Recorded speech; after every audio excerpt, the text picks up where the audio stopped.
104,2 Poliama Top FM. Poliama Top FM.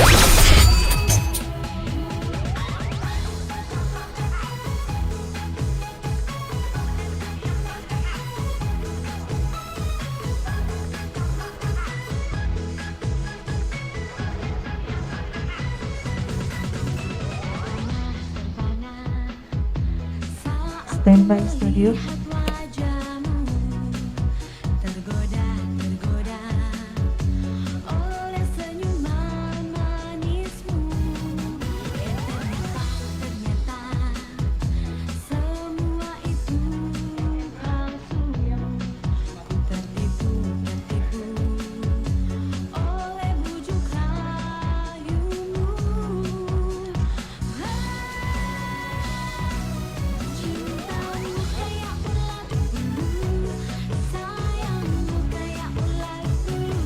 Oke, Caca masuk studio.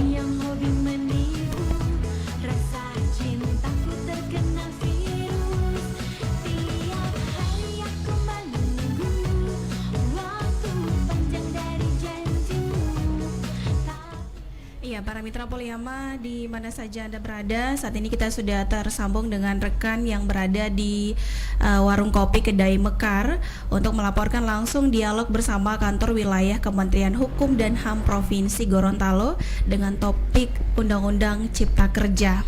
Rekan Neneng Gosa, silakan laporan Anda. Terima kasih adik Caca di studio. Assalamualaikum warahmatullahi wabarakatuh. Salam sejahtera untuk kita sekalian. Selamat pagi, Om Swastiastu, Namo Buddhaya, salam kebajikan. Radio Poliama 104,2 FM hari ini berada di warung kopi Kedai Mekar dalam rangka dialog interaktif dalam judul Undang-Undang Cipta Kerja yang dilaksanakan oleh kantor wilayah Kementerian Hukum dan HAM Provinsi Gorontalo kerjasama dengan Radio Poliama 104,2 FM. Mitra radio dimanapun Anda berada, tentunya dengan materi judulnya yang kami telah utarakan tadi, Bapak dan Ibu bisa bergabung di 0852 98 90 7552. Saya Neneng Gosa, pemandu acara, dan juga telah hadir koordinator Bapak Ruli Agus serta yang terhormat Bapak Hantor Situmorang SPD MSI sebagai Kepala Kantor Wilayah Kementerian Hukum dan HAM Provinsi Gorontalo, dan mitra kerja serta masyarakat yang ada di komunitas warung kopi Kedai Mekar dengan membacakan Bismillahirrahmanirrahim acara dialog interaktif dalam rangka penjelasan tentang Undang-Undang Cipta Kerja oleh Kepala Kantor Wilayah Kementerian Hukum dan HAM Provinsi Gorontalo. Kita segera akan laksanakan, dan untuk itu langsung saja Pak Ruli barangkali langsung ke beliau atau ada pengantar. Disilakan Bapak Kepala Kantor Wilayah, Bapak Hantor Situmorang, dan sebelumnya silakan Pak Ruli sebagai pengantar. Makasih Neneng Gosa. Assalamualaikum warahmatullahi wabarakatuh. Salam sejahtera untuk kita sekalian. Puji syukur kita panjatkan kehadirat Allah Tuhan Yang Maha Kuasa, karena pada hari ini, hari Kamis tanggal 3 Juni 2021, kami dari Kantor Wilayah Kementerian Hukum dan HAM Gorontalo bekerja sama dengan Radio Poliama melaksanakan kegiatan penyuluhan hukum on air, penyuluhan hukum live yang tempatnya ada di Kedai Mekar di Jalan Agus Salim, Warkop Kedai Mekar. Dan pada hari ini alhamdulillah kami menghadirkan Bapak Kepala Kantor Wilayah Kementerian Hukum dan HAM. Senang sekali Bapak, selamat pagi, sudah bisa hadir memenuhi undangan Poliama bersama kami di dalam kegiatan Lokum penyuluhan hukum bekerjasama dengan Radio Poliama yang live juga di Radio Poliama. bahasan kita hari ini atau tema kita hari ini adalah, mungkin pendengar Poliama juga pernah mendengar ribut-ribut atau tren tentang Undang-Undang Omnibus Law. Nah, Undang-Undang Omnibus Law itu atau lebih kita kenal dengan Undang-Undang Nomor 11 Tahun 2020 tentang Cipta Kerja. Hari ini kita akan bahas dan mudah-mudahan pendengar di rumah bisa juga memberikan tanggapan atau interaktif terhadap undang-undang ini. Nah, selanjutnya kami memberikan kesempatan kepada yang terhormat Bapak Kepala Kantor Wilayah Kementerian Hukum dan HAM Gorontalo, Bapak Hantor Situmorang SPD MSI, untuk memberikan pengantar dan sedikit penjelasan tentang Omnibus Law. Nanti akan juga sama-sama kita akan urun rembuk tentang apa itu Undang-Undang Omnibus Law, tujuannya untuk siapa, dan manfaatnya untuk apa, khususnya bagi daerah kita tercinta yaitu Provinsi Gorontalo. Kepada Bapak Kakanwil kami persilakan dengan hormat. Terima kasih Pak Ruli yang sudah memberikan waktu kepada saya, dan yang saya cintai dan saya banggakan seluruh pendengar radio Poliama di seluruh wilayah Gorontalo. Saya Kepala Kantor Wilayah Kementerian Hukum dan HAM Provinsi Gorontalo menyapa saudara sekalian, semoga dalam kondisi sehat walafiat. Pada hari ini isu aktual yang kita bahas adalah tentang Undang-Undang Nomor 11 Tahun 2020 tentang Cipta Kerja. Namun sebelumnya kami informasikan terlebih dahulu bahwa undang-undang ini adalah produk undang-undang dari hasil Omnibus Law. Ya,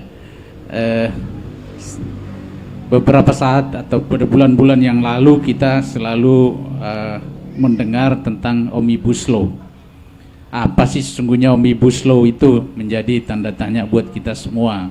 Tapi barangkali teman-teman yang berminat dengan isu-isu dalam perkembangan hukum tentu sudah mengikuti dengan baik apa yang dimaksud dengan Omnibus Law.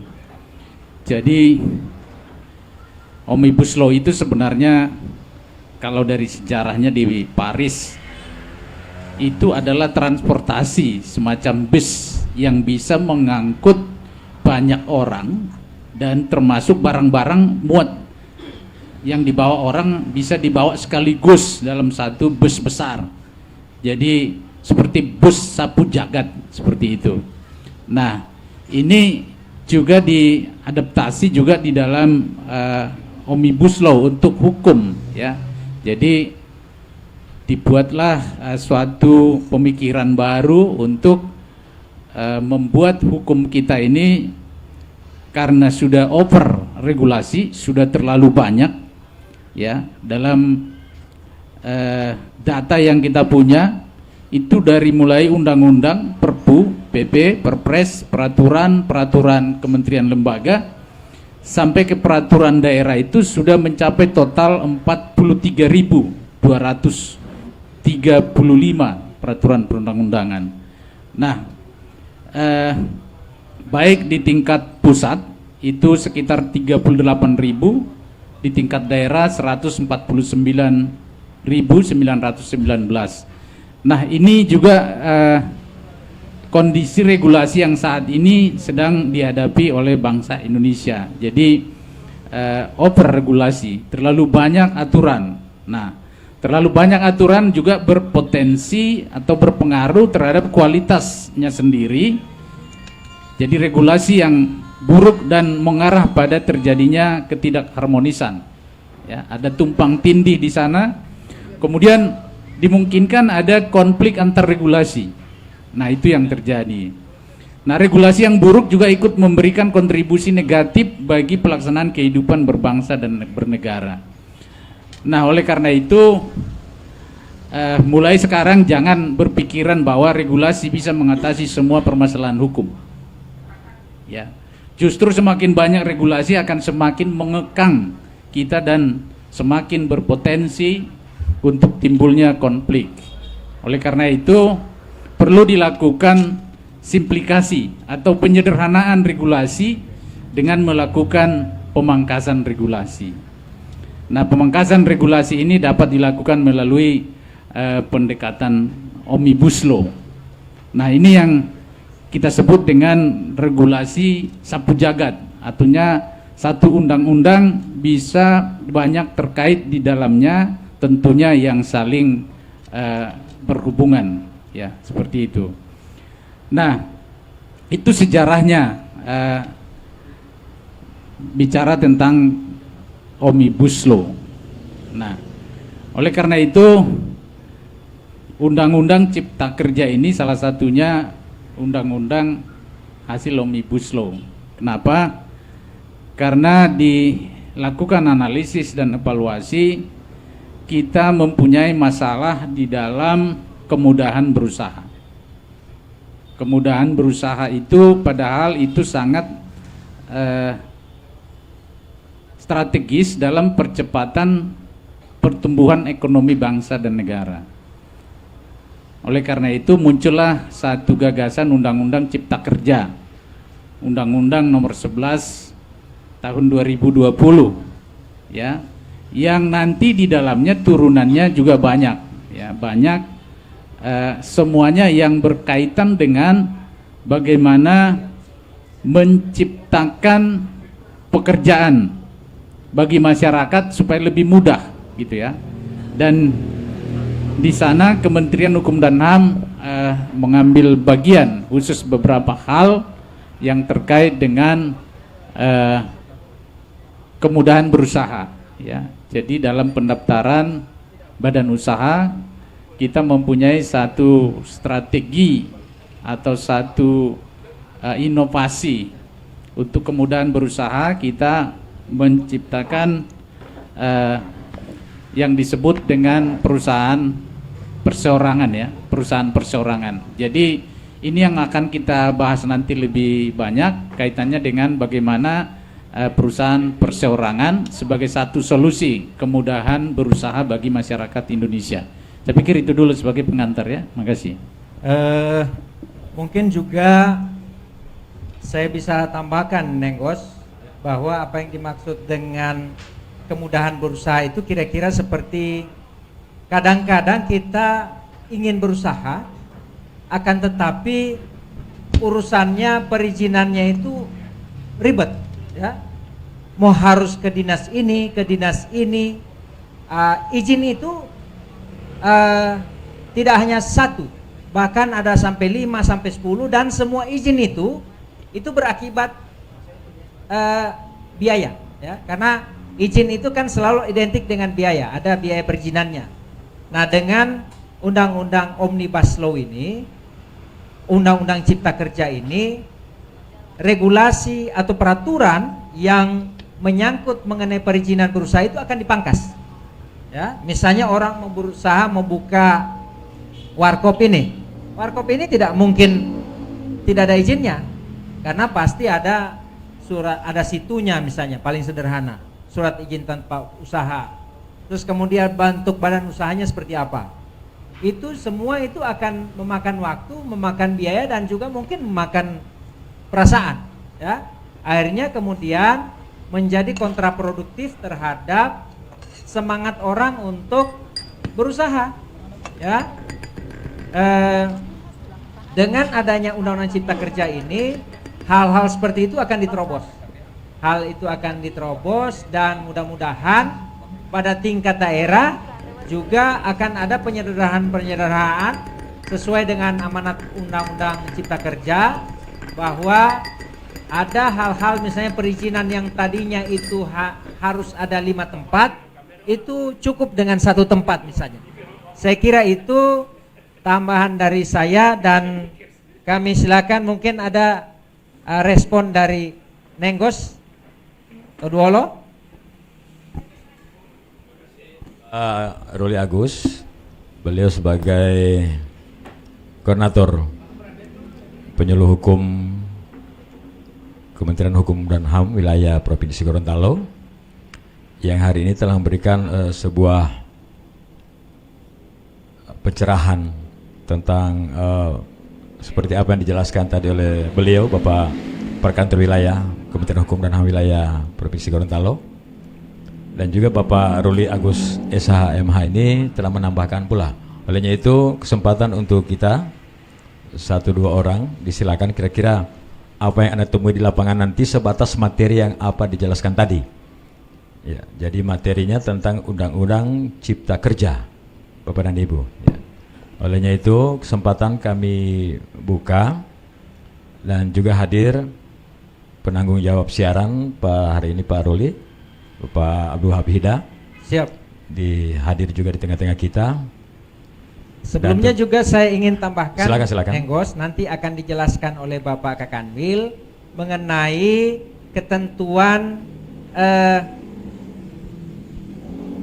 model perizinan badan usaha, badan hukum perorangan. Ya. Jadi nanti orang yang akan berusaha itu tidak serumit, misalnya dia harus harus membentuk akta pendirian CV, atau misalnya PT, atau misalnya UD atau firma. Nah, sekarang ada ketentuan mengenai badan hukum perorangan, PT perorangan, yang sifatnya itu tidak perlu mendaftar lewat notaris, tetapi langsung bisa ada daftar di Kementerian Hukum dan HAM melalui aplikasi. Mungkin untuk lebih jelasnya Bapak Kakanwil bisa menjelaskan mengenai proses badan hukum perorangan yang dimaksud. Silakan kepada Bapak. Baik, terima kasih. Kalau proses pendaftarannya sih mudah sekali ya. Cukup buka websitenya AHU Online, kemudian Anda diminta masuk ke pendaftaran perusahaan perseorangan. Nanti ada pernyataan saja, mengisi pernyataan di sana, tentu dilengkapi dengan identitasnya, nama usahanya dan seterusnya. Dan kalau hitungan waktu ya sangat cepat, apabila dokumen yang diperlukan itu sudah tersedia, ya mungkin nggak sampai 1 jam sudah selesai. Kalau untuk menginput saja hitungan kita 7 menit, nanti diupload dari sana, tidak ada masalah, sudah sesuai. Ya 1 jam mungkin sudah selesai, sudah langsung bisa di print out sertifikat badan usahanya gitu ya. Dan biayanya cukup murah. Sekarang ini dalam rancangan hanya 250.000 ya biayanya. Jadi tidak perlu ke notaris gitu ya. Kalau nanti sudah perusahaan ini sudah jalan, sudah permodalannya sudah makin banyak, dia mau bergabung dengan temannya, tentu nanti bukan perusahaan perseorangan lagi namanya, tapi mereka bentuk penyertaan modal menjadi satu perusahaan penyertaan modal, PT. Tapi pendiriannya nanti menjadi melalui akte notaris, seperti itu. Jadi ini sepertinya memang embrionya untuk menjadi perusahaan penyertaan modal PT seperti itu. Jadi ini perseorangan ini memang yang disasar adalah UMKM, usaha kecil, mikro dan menengah ya. Supaya mereka punya prudent di dalam melakukan bisnisnya. Nanti ada pemisahan, memang ada pemisahan kekayaan pribadi dan kekayaan perseorangan. Nanti ada juga kewajiban melakukan pelaporan keuangan. Kalau di dalam peraturannya sekarang ini minimal 6 bulan sekali ada pelaporan keuangan yang disampaikan oleh perseroan perseorangan di dalam laporan keuangannya. Jadi ini sebenarnya sangat simpel. Di masa pandemi COVID-19 ini undang-undang ini lahir, ini sangat membantu karena kita tahu bahwa masa pandemi COVID-19 ini banyak perusahaan atau banyak usaha kecil dan menengah yang mengalami permasalahan, termasuk permasalahan modal ya. Nah, jadi dengan munculnya undang-undang ini diharapkan ya teman-teman yang bergerak di bidang usaha kecil, mikro dan menengah bisa didorong menjadi perusahaan persorangan sehingga memiliki badan usaha yang jelas, yang legal, dan ini juga menjadi modal bagi si pengusaha tersebut karena dia menjadi direktur sekaligus komisaris, tapi dia punya badan hukum, dia punya bargaining untuk mendapatkan akses terhadap permodalan, ya, terhadap permodalan atau terhadap perbankan, sehingga ini menjadi sesuatu yang kita harapkan menjadi terobosan baru untuk meningkatkan pengusaha-pengusaha muda, pengusaha-pengusaha pemula, ya, yang kalau kita melihat merujuk ke data yang ada di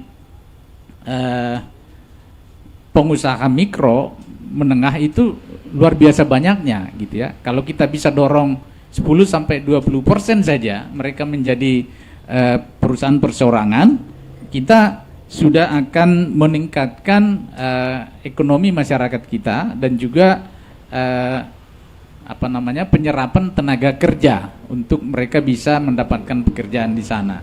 Jadi melalui Undang-Undang Cipta Kerja ini memang pemerintah harus memangkas regulasi-regulasi yang menghambat baik di tingkat pusat maupun di tingkat daerah untuk memberikan kemudahan berusaha terutama bagi sektor usaha mikro dan usaha kecil, ya. Hari ini juga saya barusan tadi di kantor untuk melakukan rapat dengan tim analisis dan evaluasi produk perundang-undangan daerah yang nanti hasilnya rekomendasi apabila ditemukan ada produk peraturan daerah yang harus diselaraskan, disesuaikan apabila itu menjadi penghambat terhadap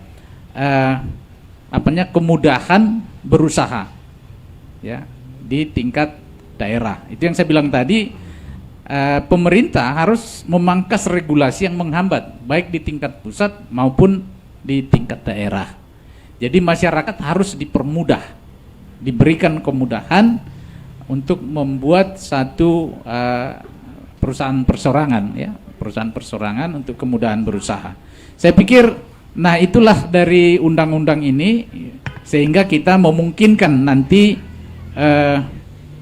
untuk mendongkrak perekonomian nasional dengan cara meningkatkan atau menambah kuantitas dan kualitas dari pelaku-pelaku ekonomi mikro dan usaha kecil, seperti itu.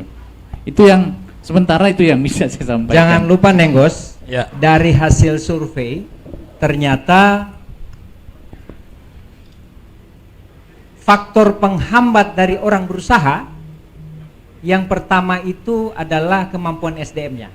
Iya. Yang kedua adalah terlalu banyak regulasi. Iya. Saya kira itu sebelum kita masuk ke interaksi nanti. Jadi faktor banyaknya regulasi, aturan yang menyebabkan unsur penyebab kedua yang menyebabkan orang jadi sulit untuk berusaha. Silakan Nenggos. Ya, makasih Pak Ruli Agus, Pak Perkantor Wilayah, Pak Arson Situmorang, yang begitu alhamdulillah kita di Gorontalo sudah ada sebuah sosialisasi tentang pemangkasan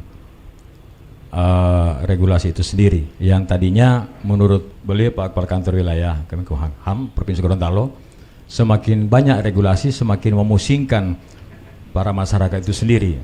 Mohon maaf Pak Kakanwil, yang kedengaran selama ini kami dari Radio Poliama itu belum ada pemangkasan regulasi. Alhamdulillah hari ini kami dengar yang top di Gorontalo sekarang itu hanya pemangkasan perjalanan dinas DPR dan pemangkasan gaji ketua DPR akibat COVID-19. Alhamdulillah hari ini sudah ada pemangkasan regulasi, ya. Nah setelah regulasi dipangkas, semoga para pengusaha-pengusaha yang ada inisiatif untuk membuat sebuah usaha yang punya legitimate-nya dengan siaran ini semoga bisa bergabung dengan kami di 0852 9890 7552. Dan ini merupakan suatu tantangan untuk kita sekalian. Apa sebenarnya ini Undang-Undang Cipta Kerja. Dari dulu sampai sekarang masyarakat Gorontalo barangkali belum memahaminya, bukan tidak tahu, tetapi dengan adanya kegiatan dari Kementerian Hukum dan HAM yang dimotori oleh para kantor wilayah, alhamdulillah kita di Gorontalo makin mengetahui persis apa sebenarnya itu yang dipangkas. Karena tadinya kan semakin memusingkan Pak Kakanwil ya, karena begitu banyak regulasi. Nah, jadi apa saja Pak Kakanwil yang dipangkas itu? Barangkali sudah ada undang-undang terdahulu keluar, kemudian karena terlalu banyak menyibukkan masyarakat. Sebenarnya kalau istilah orang di sini, so apa so ini aturan banyak begini. Mana yang kita orang mau ikuti sebenarnya? Akhirnya ada di Gorontalo Pak. Barangkali ini sebuah tantangan kita. Dan sekali lagi bagi yang bergabung silakan di line telepon 0852 9890 7552. Silakan para peserta forum ya. 7553. Nggak bisa digunakan untuk telepon untuk 7552. Ya. Ya. Jadi silakan Bapak dan Ibu, silakan Pak Rizal, barangkali ada sebuah pertanyaan, silakan.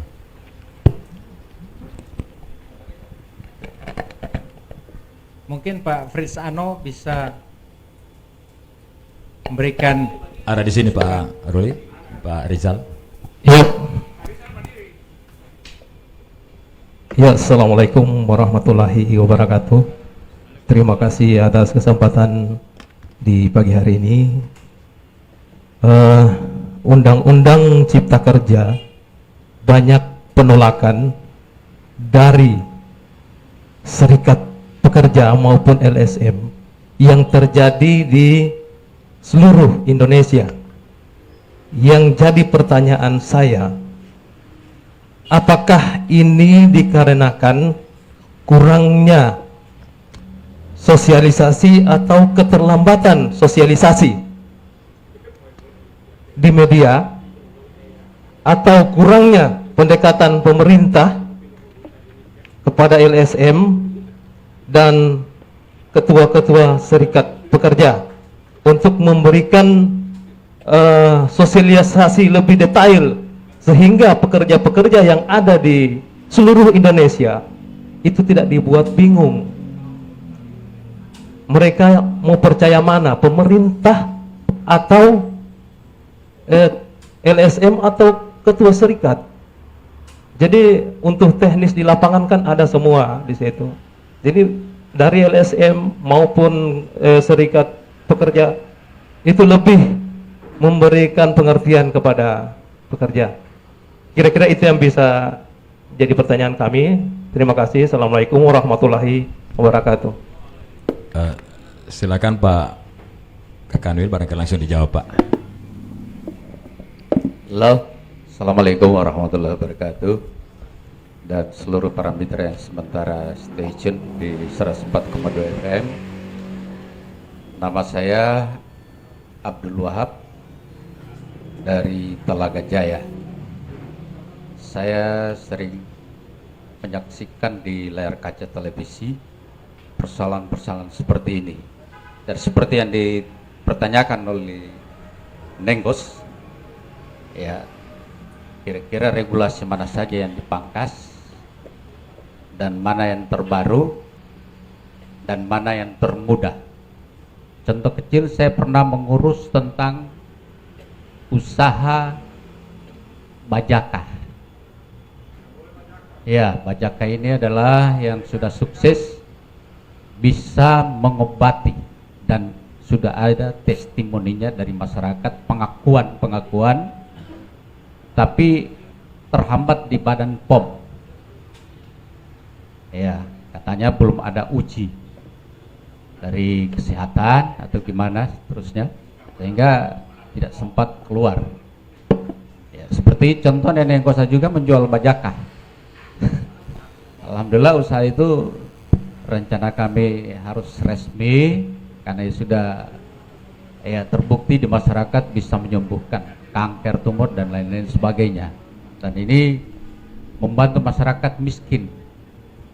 Kalau kita ke ahli penyakit dalam, tentunya biayanya lebih mahal. Kalau ini hanya uang 50.000 saja kita sudah bisa minum bajakah. Ya, yang berikut persoalan tentang usaha-usaha dari luar negeri, Cina dan lain-lain sebagainya, yang sering dipertentangkan persoalan ini, sehingga oleh masyarakat dan termasuk orang Gorontalo juga tidak setuju dengan usaha-usaha dari China terutama.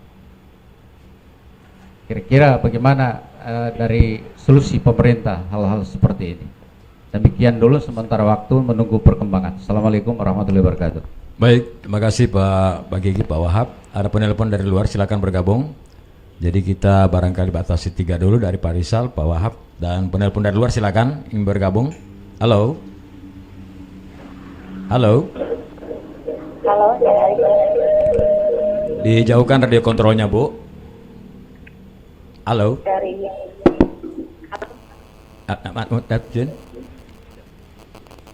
Halo. Nenggos, Ya, silakan, dari mana, Bu? dari Tahano di Limboto. Oh, dari Tahara. Silakan Tahara. Menarik sekali dengan apa yang disampaikan dalam dialog bersama Kemenkumham pada pagi hari ini tentang Undang-Undang Cipta Kerja.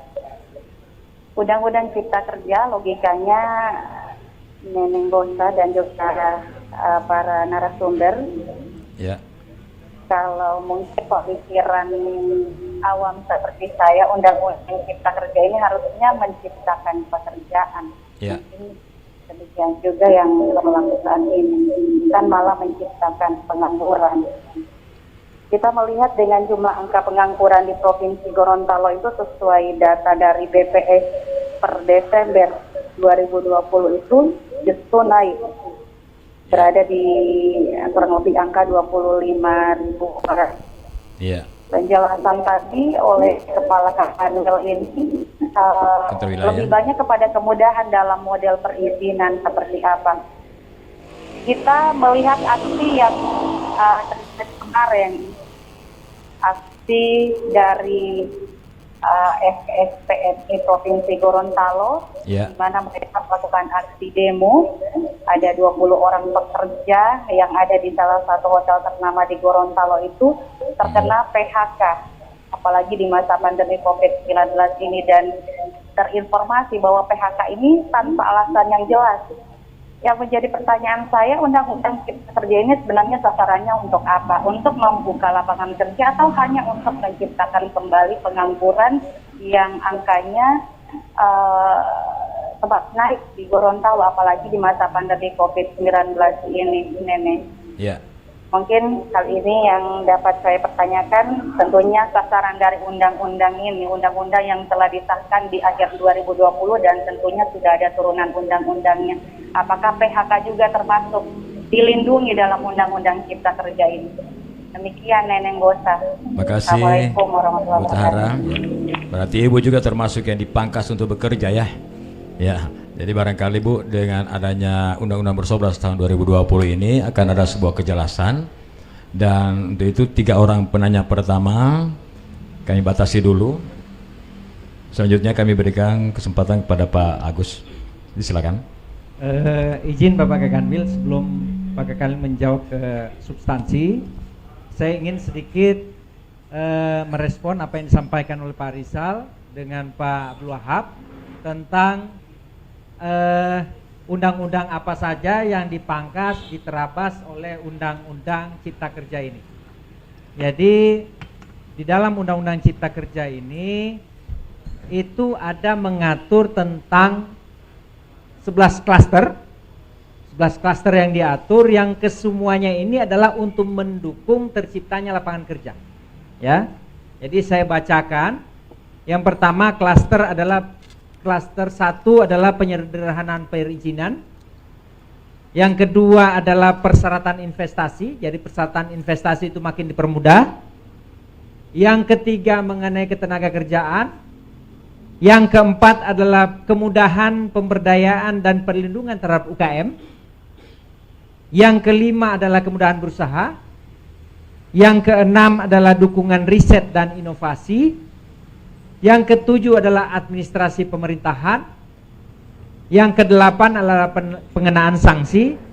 Jadi pengenaan sanksi ini menghapus sanksi-sanksi pidana atau kesalahan administrasi atau dan berupa ketentuan perdata. Yang kesembilan adalah pengadaan lahan. Jadi pengadaan lahan nanti untuk misalnya ada yang butuh tanah untuk investasi itu lebih mudah. Misalnya perizinan di pertanahannya ke pemilik penguasaannya bisa selama ini 10 tahun misalnya jadi 50 tahun atau bahkan yang ada yang 100 tahun. Terus kemudian investasi dan proyek pemerintah serta yang terakhir adalah kawasan ekonomi. Nah, dari semua klaster ini di setiap klaster itu diatur di berbagai ranah undang-undang. Nah, berbagai ranah undang-undang ini yang akan diterabas untuk disatukan dalam ketentuan Undang-Undang Cipta Kerja ini. Kira-kira begitu sederhana penyampaiannya. Untuk selanjutnya Pak Kakanwil. Baik, terima kasih. Tadi ada pertanyaan apakah demo-demo ini karena keterlambatan sosialisasi atau udah apa dan sebagainya. Memang dicatat dan perlu diwaspadai memang bahwa dalam pembentukan regulasi Omnibus Law ini jangan sampai regulasi baru ini dibuat hanya semata-mata mempertimbangkan pada suatu sudut pandang saja. Misalnya dalam peningkatan investasi saja, tanpa mempertimbangkan perlindungan lingkungan, hak-hak pekerja, kemudian kondisi daerah, aspek-aspek lain sebagai pertimbangan filosofi dari regulasi yang akan terkena dampak pencabutannya. Dan pemerintah saya pikir sangat siap untuk dikritik, ya. Apalagi tidak hanya dikritik, tapi diberikan masukan gitu. Karena ada proses dalam tahapan pembentukan perundang-undangan itu, ada masa hearing diberikan kepada masyarakat sebanyak-banyaknya untuk memberikan masukan, informasi yang menjadi bahan bahan pembahasan. Jadi kalau ada masyarakat misalnya sudah mengalami, apalagi sudah PHK tapi tidak ada perlindungan misalnya, itu bisa ditanya apakah di undang-undang yang akan muncul ini itu sudah diakomodir dan sebagainya. Tapi pada dasarnya Omnibus Law ini memangkas regulasi yang begitu banyak, tapi substansinya sejujurnya tetap dipertahankan yang hal-hal yang sudah baik, ya. Yang belum dianggap harus disesuaikan dengan kekinian, dengan kondisi yang ada sekarang, ya. Nah, makanya mengingat undang-undang ini undang-undang sapu jagat, undang-undang yang dahsyat, sebaiknya regulasi omnibus ini jangan sampai disusupi banyak oleh kepentingan politik, ya, sehingga rawan disalahgunakan. Oleh karena itu di dalam pembahasannya undang-undang ini semuanya ada 45 ya peraturan pemerintah yang harus dikeluarkan dari turunannya, dan ada 5 kalau nggak salah peraturan presiden juga. Ini harus dikawal oleh kita semua, termasuk masyarakat, ikut mengawal supaya tidak ada penyusupan kepentingan politik yang diakomodir, mengesampingkan kepentingan masyarakat. Nah, ini yang perlu. Maka hari ini juga kita menyampaikan ini sebagian dari undang-undang Omnibus Law ini, karena ini masih berjalan terus proses-prosesnya terhadap turunan dari undang-undang ini. Ya, mari kita kawal supaya semuanya sesuai dengan yang diharapkan oleh masyarakat, kan gitu. Nah, kantor wilayah Kementerian Hukum dan HAM dalam tugasnya melakukan inventarisasi produk hukum daerah dulu, Pak. Jadi kita belum bisa menyampaikan produk hukum daerah mana yang dihapus atau yang dirubah, disesuaikan. Nah, pada tahap ini kita masih melakukan analisis dan evaluasi terhadap produk-produk hukum daerah yang nanti akan mengeluarkan rekomendasi yang mana yang harus disesuaikan, yang mana yang harus dicabut, yang mana yang harus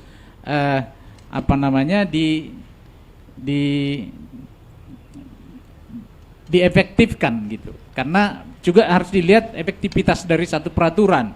Ya, bisa saja ada peraturan sudah bagus tapi tidak efektif, tidak implementatif dilaksanakan. Seperti yang Bapak katakan tadi, misalnya mau berusaha, pengakuan masyarakat sudah ada, tapi Badan POM belum bisa ditembus misalnya gitu ya, karena ABCD-nya. Nanti kita lihat ABCD-nya apa masalahnya gitu. Kalau itu perlu disesuaikan, ya kita sesuaikan. Kalau harus dicabut, ya dicabut.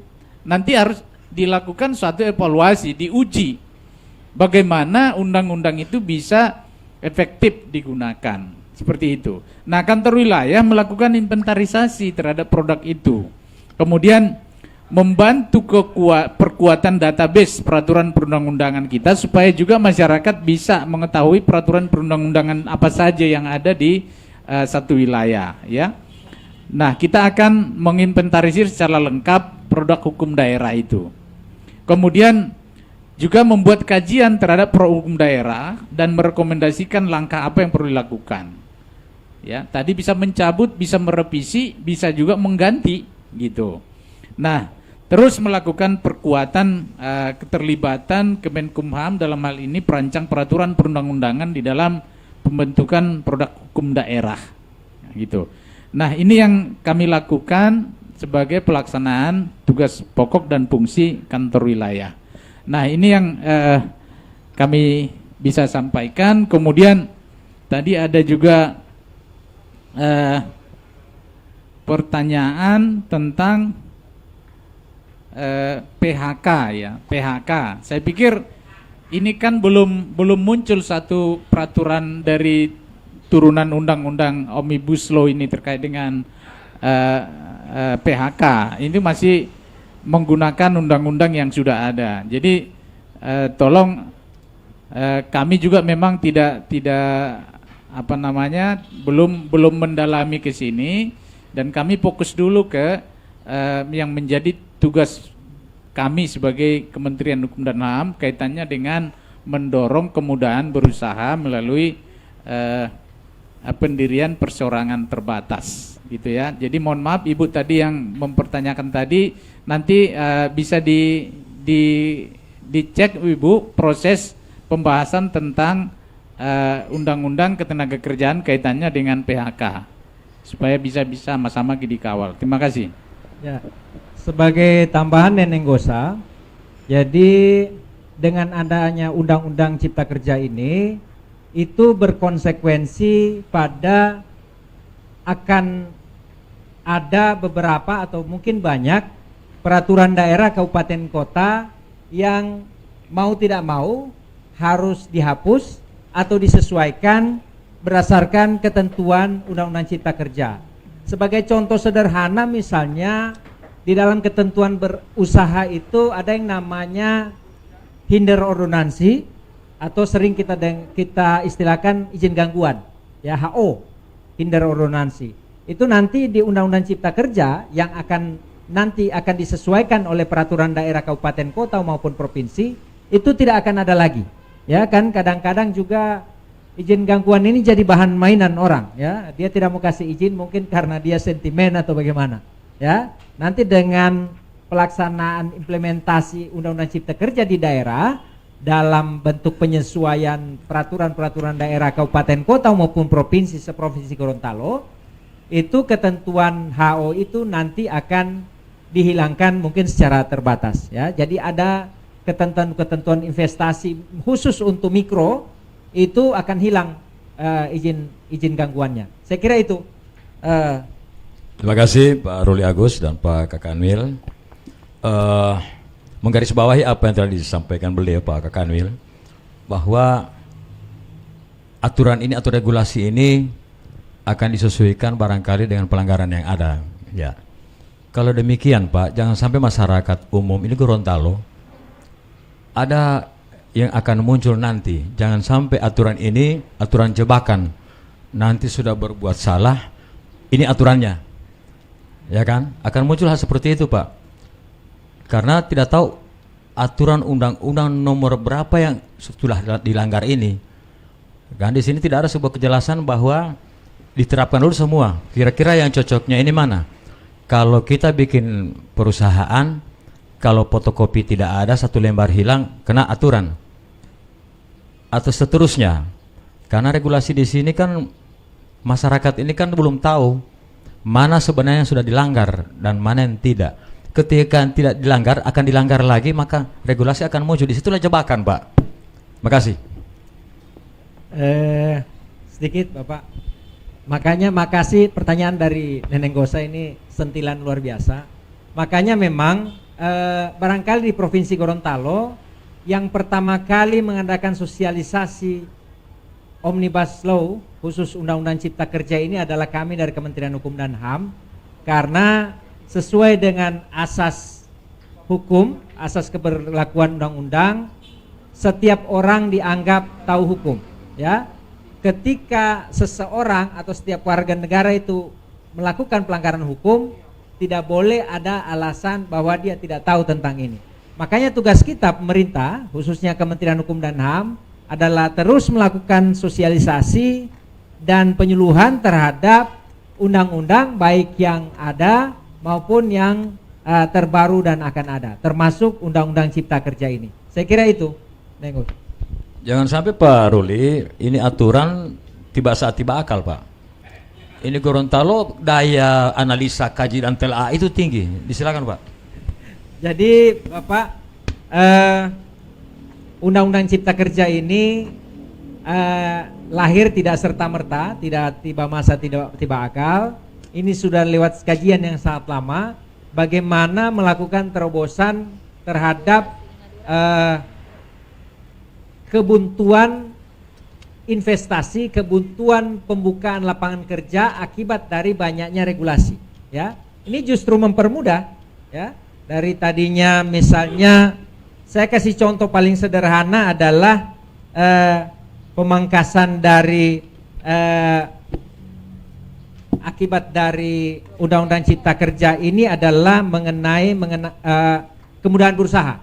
Jadi kemudahan berusaha itu ada beberapa undang-undang yang pasal-pasal dalam undang-undang itu yang hilang, seperti misalnya Undang-Undang Nomor 6 Tahun 2011 tentang keimigrasian, Undang-Undang Nomor 13 Tahun 2016 tentang paten, Undang-Undang Nomor 20 Tahun 2020 tentang merek dan indikasi geografis, Undang-Undang 40 Tahun 2007 tentang perseroan terbatas, Statblad tentang HO, Hinder Ordonansi, dan kemudian Undang-Undang tentang pajak penghasilan, dan yang terakhir adalah Undang-Undang Nomor 8 Tahun 83 tentang pajak pertambahan nilai barang dan jasa dan pajak perjualan atas barang mewah tentang beserta perubahannya.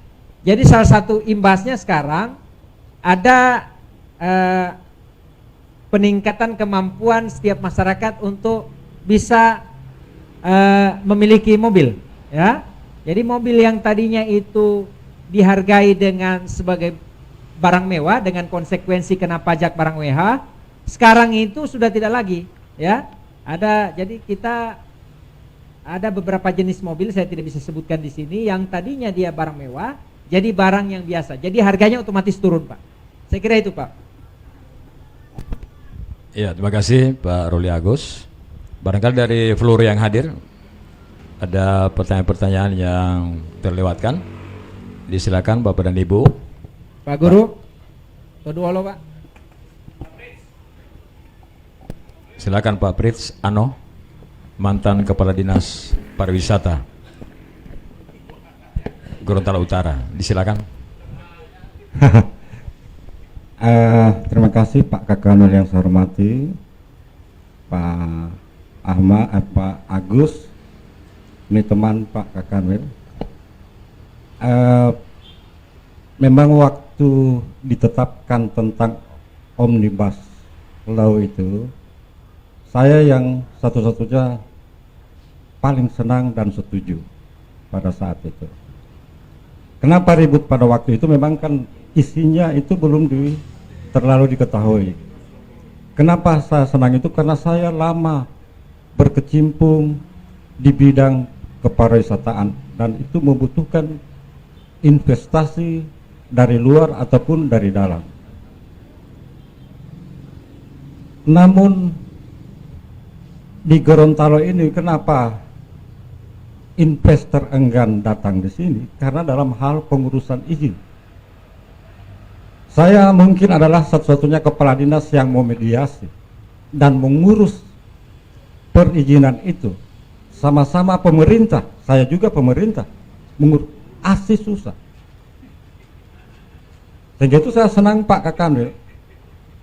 Saya beri contoh dalam hal pengelolaan pulau. Pengelolaan pulau. Perizinannya itu sesuai aturan itu ada di Kementerian Perikanan. Undang-undang perikanan ada juga yang sudah membagi dari sekian mil adalah miliknya ini kewenangan kabupaten, sekian mil kewenangan provinsi, sekian mil kewenangan pusat.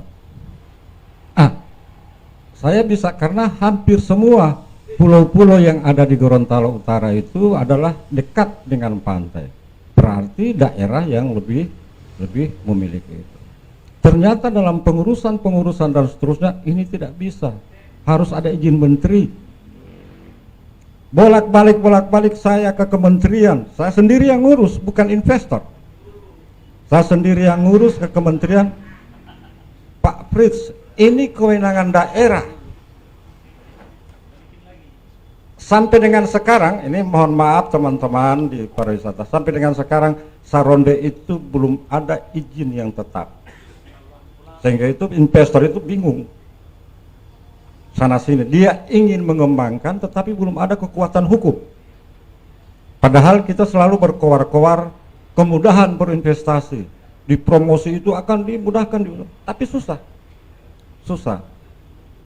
Ini kendala. Jadi dengan adanya ini Pak Kadil, saya sangat senang sekali. Cuma memang pengurusannya apalagi pengelolaan kepariwisataan itu memang agak lama karena dia melibatkan pertama kelautan.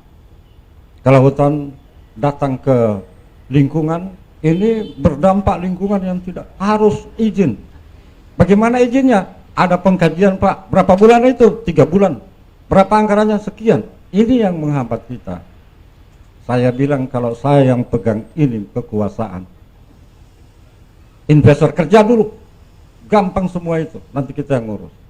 Tapi ternyata daerah-daerah lain, saya studi banding, ajak teman-teman DPR dan lain-lain ke ada satu objek wisata yang ada di Batam sebelahnya itu di Tanjung Pinang dan Pulau Bintan itu sangat berkembang. Ternyata itu hanya keberanian pimpinan. Saya ke Wakatobi, wali kotanya waktu itu memang memang suka-suka orang pariwisata.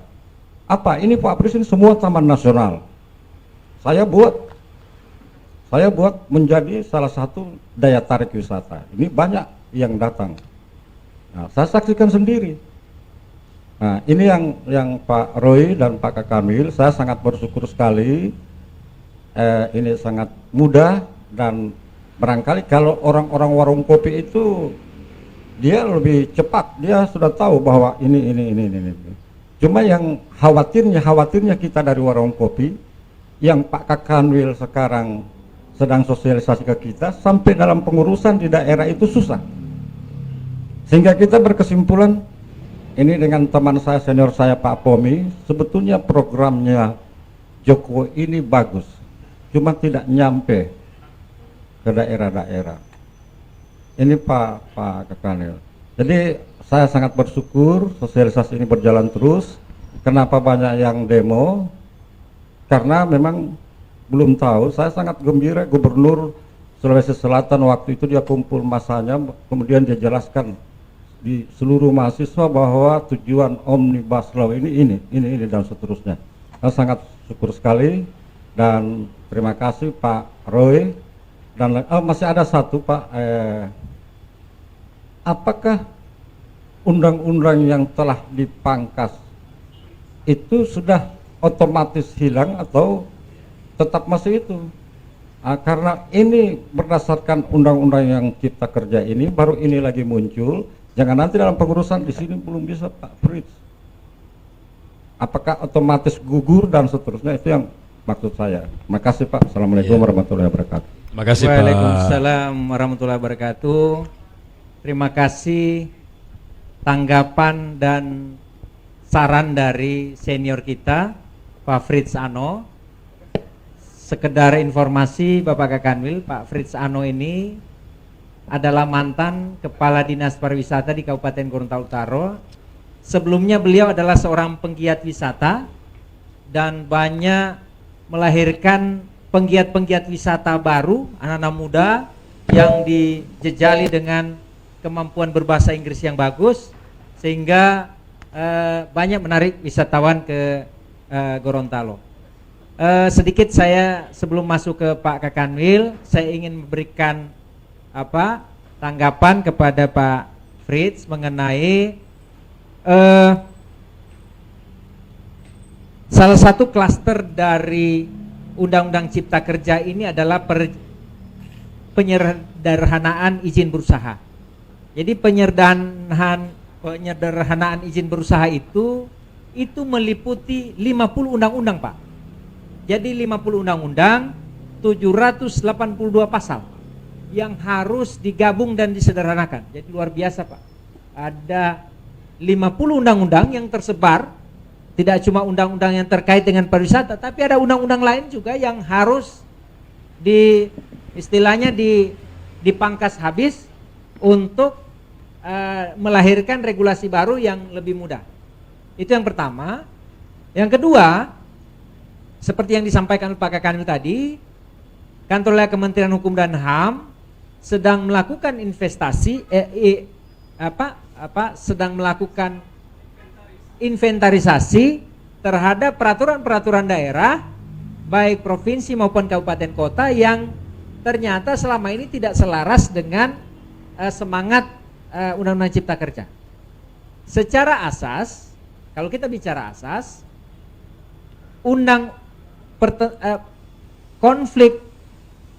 konflik regulasi khususnya adalah pertentangan dari peraturan yang lebih dibawa kepada peraturan yang lebih tinggi, itu otomatis dengan sendirinya menggugurkan peraturan yang lebih di bawah. Misalnya ada peraturan daerah A, kabupaten A atau provinsi A yang bertentangan dengan undang-undang atau PP yang di atas, itu otomatis sebetulnya gugur, ya. Dan yang dipakai adalah undang-undang atau peraturan pemerintahnya, ya, otomatis gugur itu Pak. Tidak harus diuji, tapi itu efektifnya memang bisa diuji materi, tapi sebetulnya secara keberlakuan itu otomatis gugur karena dia bertentangan secara asas lex superior derogat legi inferior. Jadi ketentuan di atas itu mematikan ketentuan yang di bawah. Nah, kami dari Kementerian Hukum dan HAM, Pak Kakanwil telah memerintahkan tenaga perancang peraturan perundangan, di kantor itu ada tenaga perancang untuk menginventarisir semua peraturan daerah, tidak hanya provinsi tapi juga kota sampai dengan Pohuwato, untuk diinventarisir peraturan-peraturan mana yang selama ini itu bertentangan dengan Undang-Undang Cipta Kerja, termasuk juga bertentangan dengan apa yang disampaikan oleh Pak Fritz tadi, adalah kemudahan untuk berusaha, khususnya berusaha di bidang investasi pariwisata. Itu yang selama ini sudah dan sedang dilakukan oleh Kantor Wilayah Kementerian Hukum dan HAM. Silakan Pak Kakanwil. Boleh ditambahkan sedikit Pak? Mohon maaf. Yang saya maksudkan tadi dari China dan lain-lain sebagainya itu persaingan usaha dengan kemudahan izin di daerah, sehingga banyak pengusaha-pengusaha yang ada di daerah itu gulung tikar. Oh, siapa? Itu nanti dijawab oleh Pak Kakanwil. Iya, terima kasih.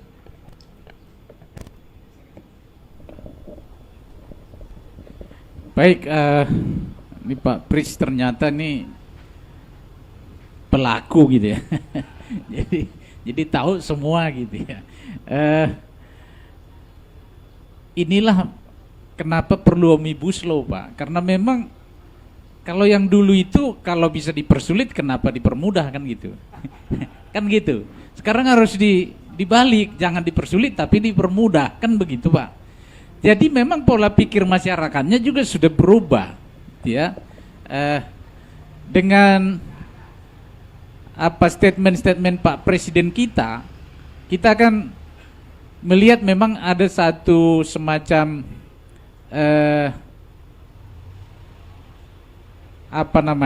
jadi perubahannya tidak lambat tapi revolusioner kan gitu kan. Dia bilang revolusi gitu. Revolusi ini sepertinya revolusi kebijakan gitu, kira-kira gitu. Jadi kebijakan yang dianggap ini kalau bisa dipersulit kenapa dipermudah, ya sekarang dirubah lagi semuanya kan gitu. Kalau Bapak katakan tadi ini seperti bola dilempar sana lempar sini lempar sana lempar sini, sudah sampai di pusat bilang lagi kalau ini kewenangan daerah kan gitu. Artinya ada ketidakjelasan. Nah ini yang sebenarnya menjadi salah satu latar belakang juga mengapa harus omnibus law gini. Karena memang dasar pembentukan peraturan perundang-undangan yang dilakukan itu sepertinya memang parsial darinya Pak. Masing-masing gitu, kesannya masing-masing gitu. Seperti kehutanan dengan lingkungan tidak nyambung gitu. Kemudiannya dengan tadi kelautan misalnya, itu banyak duplikasi di dalam dan pengaturannya masing-masing beda-beda seperti itu. Maka sekarang dibuatlah ini omnibus law ini. Jadi yang bersinggungan itu semua dirangkai dalam satu undang-undang gitu. Sehingga memudahkan juga masyarakat untuk membacanya. Ya, bisa membacanya misalnya dengan membaca undang-undang Cipta Kerja, di dalamnya nanti sangat banyak yang terkait dengan itu. Nah, Bapak Ibu sekalian, kaitannya dengan perizinan berusaha, ini sebagai tugas Kementerian Hukum dan HAM untuk pendaftaran badan hukum usaha itu dilakukan terobosan-terobosan ya untuk mendukung Undang-Undang Cipta Kerja dan kemudahan berusaha itu. Yang salah satunya adalah menyederhanakan proses pendirian perseroan terbatas dari semula memisahkan pemesanan dan permohonan pengesahan pendirian terbatas dalam tahap-tahap yang cukup banyak, sekarang menjadi single step, menjadi satu step saja gitu ya. Kemudian Kementerian Hukum dan HAM dalam proses verifikasi terhadap nama perseroan tidak lagi dilakukan secara manual, melainkan sudah melalui sistem. Jadi mudah melihatnya, ini perusahaan ini ada kesamaannya nggak dengan perusahaan sebelumnya dan seterusnya. Itu sudah bisa didetek lewat sistem, jadi sangat cepat gitu. Nah, jadi bisa ditolak atau diterima itu waktunya tidak perlu berjam-jam gitu. Udah langsung nanti ketika disebutkan warung kopi Mekar misalnya, ini apa? Kedai kopi Mekar. Nah, ternyata di Gorontalo ada 3 kedai kopi Mekar. Nanti tinggal dicek pengusahanya 1 atau 3 gitu kan mudah gitu. Nah, kemudian proses verifikasi itu dipermudah dengan dukungan teknologi informasi. Maka di aturannya juga semua nanti peraturan turunan omnibus law ini akan juga menggunakan single data. Jadi KTP misalnya, KTP sudah ada, sudah inline dengan Dukcapil dan kartu keluarga dan sebagainya. Yang sudah ada itu sudah nanti otomatis di-online-kan semua. Jadi sehingga mudah dilihat gitu ya. Kemudian proses pendirian perseroan terbatas di AHU ini melalui AHU online itu dilakukan hanya dalam waktu 7 menit saja. Jadi begitu data di-input 7 menit dia sudah bisa dilihat apa yang harus diperbaiki, apakah diterima gitu. Seperti itu. Ya, secara teknologi seperti itu. Terima kasih Pak Kakanwil, Pak Arson Situmorang. Barangkali kita tiba pada closing statement Pak, 1 menit untuk Bapak, waktu untuk closing statement. Closing statement ya. Ini sudah waktunya habis ya. Baik, saya sampaikan kepada pendengar semua radio yang hadir saat ini, memang tantangan usaha mikro dan kecil itu adalah adanya pada kekurangan permodalan, kemudian kemampuan manajerialnya terbatas, kemudian kesulitan akses terhadap keuangan, dan transaksi keuangan belum tercatat dalam laporan, serta terbatasnya koneksi pemasaran. Dengan munculnya satu kebijakan pendirian perusahaan perseorangan ini, maka ada keunggulan-keunggulan yang didapatkan ketika saudara masyarakat mendaftarkan perusahaan perseorangan. Yang salah satunya adalah tanggung jawab terbatas. Kemudian terdapat pada pemisahan harta pribadi dan perseorangan. Kemudian pendirian perusahaan perseorangan terbatas ini sangat mudah, tidak memerlukan akta notaris, cukup pernyataan pendirian perusahaan. Kemudian status badan hukum diperoleh setelah mendaftar pernyataan pendirian secara elektronik, tidak lagi melalui pengesahan-pengesahan. Yang berikutnya, bebas dari kewajiban untuk mengumumkan dalam tambahan berita negara. Jadi kami yang mengumumkan, Kementerian Hukum dan HAM. Pelaku usaha dapat bertindak menjadi direktur sekaligus komisaris sehingga lebih prudent, lebih percaya diri menjalankan usahanya. Dan yang terakhir, PPh pajak penghasilan lebih rendah dibanding PPh perorangan.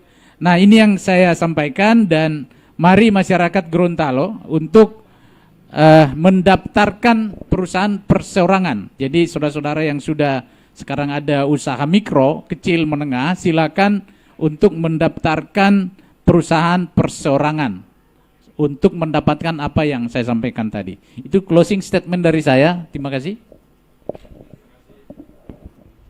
Terima kasih Pak Harson Situmorang, Kepala Kantor Wilayah Kementerian Hukum dan HAM Provinsi Gorontalo, Pak Ruli Agus SHMH, Koordinator, dan seluruh penyuluh yang ada di Kementerian Hukum dan HAM Provinsi Gorontalo. Terima kasih Bapak dan Ibu penelpon, dan mohon maaf untuk Pak Nasir Tongkodo Limboto yang tidak dapat kami layani melalui line telepon di pagi jelang siang ini karena waktunya terbatas.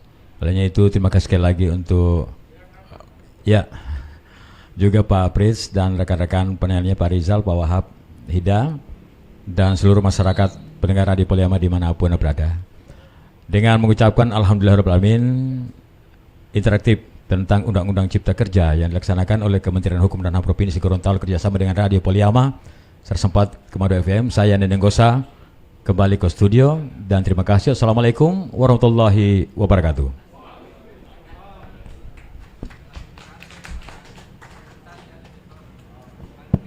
Mungkin kita bisa foto bersama dulu dengan Pak Kakanil, Pak Fritz, Cipta Kerja, teman-teman. Dan para mitra Poliama, kita sudahi siaran langsung di hari ini, dan juga para mitra Poliama sudah pukul 11, sudah saatnya saya harus pamit dari program Poliama Harmoni segmen Asia So Anak, dan kita beralih ke program selanjutnya. Dunia adalah taman indah yang dihiasi oleh 5 macam hiasan, yaitu bergunanya ilmu para cerdik cendikia. Dari Jalan Ahmad Owah nomor 58, inilah 104,2 Poliama Top Informasi FM. untuk teman-teman di rumah kopi. Silakan Pak Rizal, Pak Wahab, Pak Poni, foto bersama untuk